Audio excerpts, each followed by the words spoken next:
Hi, I'm Roger Montgomery from Montgomery Investment Management, and welcome to this week's video insight. Well, it's certainly a challenging time for investors at the moment, particularly those focused on quality and opportunities for growth. Why? Well, let's look at a couple of reasons why, and then I want to talk to you about some opportunities. So first, you all are familiar now with our thesis on the downturn in the property market that we expect. But in addition to declining property prices, and I note the most recent data point being applications to the Foreign Investment Review Board for residential dwelling by Chinese is now down 60%. That's going to pull a rug out from the support of property prices. But more importantly, I want to talk about the inevitable downturn in construction activity. We already know that applications which ultimately lead, or approvals which ultimately lead to commencements and construction, are now down 23%. That's going to produce a slump in construction activity, and that means there'll be a rising level of underemployment of construction industry workers, many of whom will not be able to easily shift to any infrastructure boom that's commenced by the government. Of course, when you've got high levels of debt, as Australia currently does, and you're underemployed or unemployed and you work in the construction industry, well, that's going to have an effect on retail sales. Record levels of credit card debt, record levels of household debt and mortgage debt is already meaning that consumers are going to pull their heads in.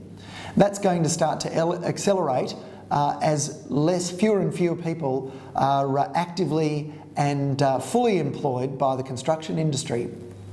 So turning our attention to retailers, not only do we have a likely decline in sales, revenue and sales from high levels of debt, low wage growth and potentially rising levels of unemployment, but of course we have the inevitable launch of Amazon in Australia.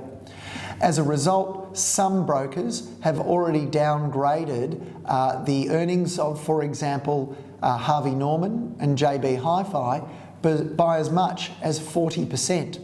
They've also reduced their price targets for those stocks by 30 to 40%. These are not inconsequential changes. So if all of this is going on, then it's likely that earnings margins or net interest margins and credit growth for banks will also slow. That would mean that the Australian dollar could fall. Obviously, that depends on what is happening in other economies and other currencies, but the pressure is certainly downwards for the Australian dollar. Now, from this, there'll be winners. And those winners will be those companies that are exporting successfully overseas.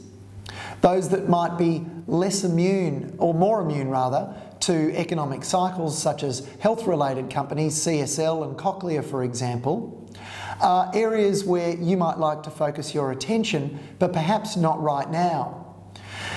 The reason being is both companies seem to be very, very expensive at the moment.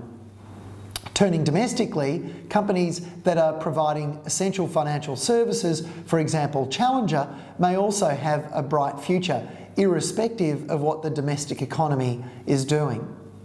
So there's a couple of ideas to look at, but remember, value is just as important as prospects, and you want to get both lined up. So a dumbbell will form in the prospects for Australian companies where we have a few really, really significant winners and many more losers. If you're looking amongst the winners, be sure not to forget value. Look forward to seeing you next week, and in the meantime, please follow us on Facebook and Twitter.